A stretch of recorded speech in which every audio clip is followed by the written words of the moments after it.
Just a quick update on some winter breeding that I'm doing with tomato and pepper, and that's what this tray of 32 plants is all about.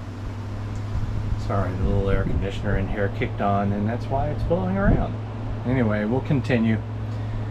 So here I've got the two Roma Bear tomatoes that I'm growing the next generation on, and I'm going to assess those. And I'm going to cross them,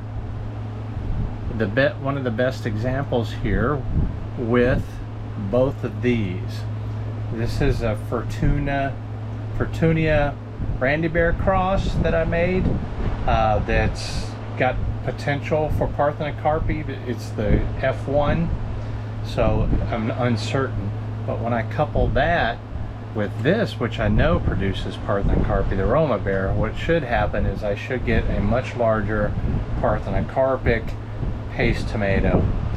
This is another one here that I crossed with Brandy Bear. It's a Roma type. It's not as big as Fortunia, but it's very productive and it has a very nice shape. So I'm going to cross this with Roma as well. I don't remember if I said this or not, but this is also a cross with Brandy Bear. So I'll go ahead and tell you, it's Granadaro with Brandy Bear. So this is the F1.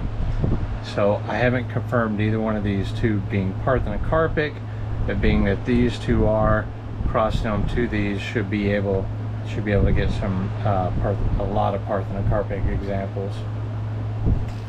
The next two rows of tomatoes is an open pollinated version of Big Zack.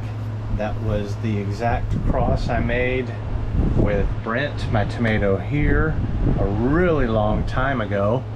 And so that seed germinated, thank goodness.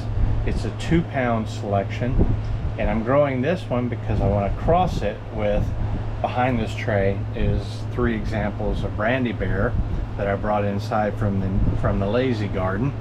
So I want to get pollen off of these and a good example of these, and cross them back to Brandy Bear. And the whole point of that is to get some size in it. These are up to 2 pounds. They're large. Big Zack open pollinated. It's not the hybrid Big Zack. I bought them open pollinated from a guy who grows large tomatoes a long time ago. Anyway, I'm going to cross them to Brandy Bear to bring in some size, hopefully. Brandy Bear is sitting right at 8 to 12 ounces right now, closer to 8 most of the time. So I want to get some that are over a pound consistently, and that's the purpose of this cross. This is my tomato Brent. It's now highly inbred, or what's called open pollinated for most people. They understand that. This is the original genetics of parthenocarpy I call Pat B. I'm regrowing this because I'm going to cross it with Brandy Bear to create a larger cherry.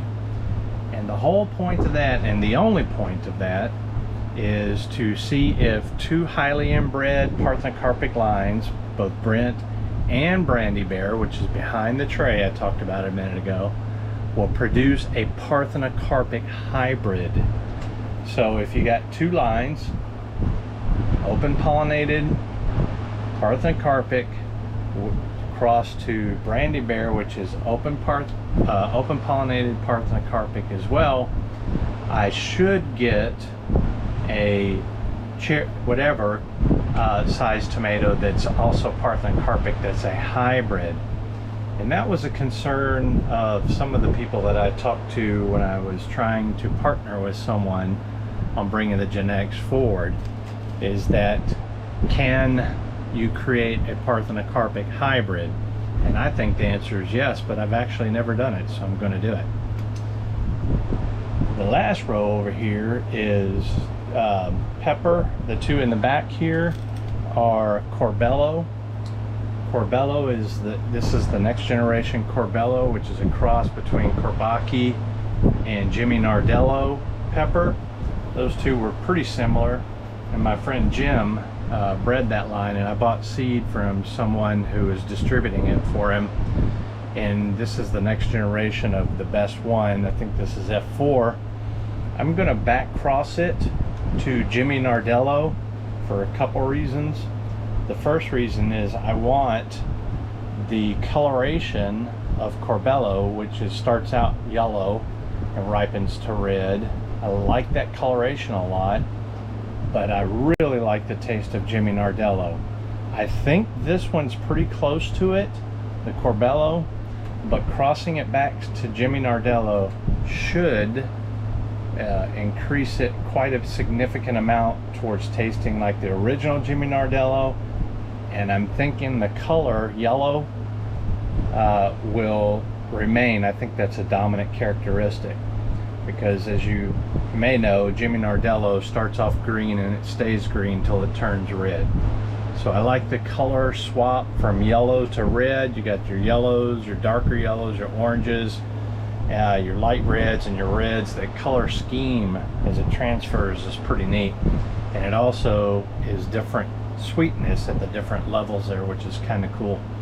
And so that's what I'm doing. I'm back crossing it, Corbello to Jimmy Nardello. And right now this only seed I have for Jimmy Nardello was pretty old, and it's not germinating very fast, and it may not germinate at all, so I may have to buy some more seed. So that's what's going on with my in-ground peppers and tomato, not my in-ground, my indoor growing of peppers and tomatoes over the winter, including the peppers, the tomatoes I have in the back there that I'm going to continue to grow and let them develop indoors and continue to get the seedless fruits off of those all winter long, because it tastes really good. And I've already collected enough seed, but I'm going to keep them growing.